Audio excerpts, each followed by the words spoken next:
Welcome to the Learning Pines YouTube. We hope this video helps. You start by validating hardware and enabling virtualization features. Check IMU and SRIOV support, then enable them in BIOS.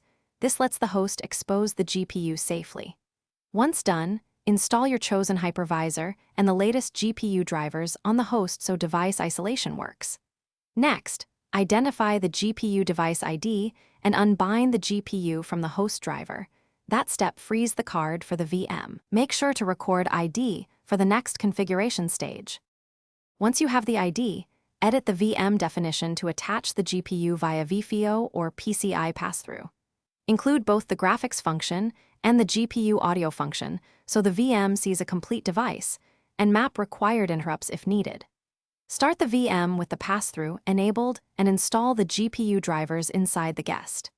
If the guest boots without error, check Device Manager or LSBCI to confirm the GPU appears. Keep an eye on resource sharing, like VRAM and isolation.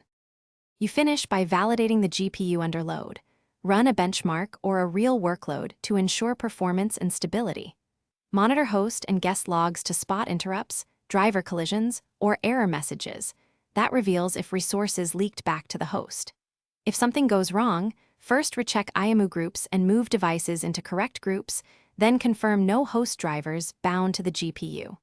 Also make sure firmware and BIOS are up to date. These often resolve subtle pass-through issues. Thanks for watching. Consider subscribing if we helped you.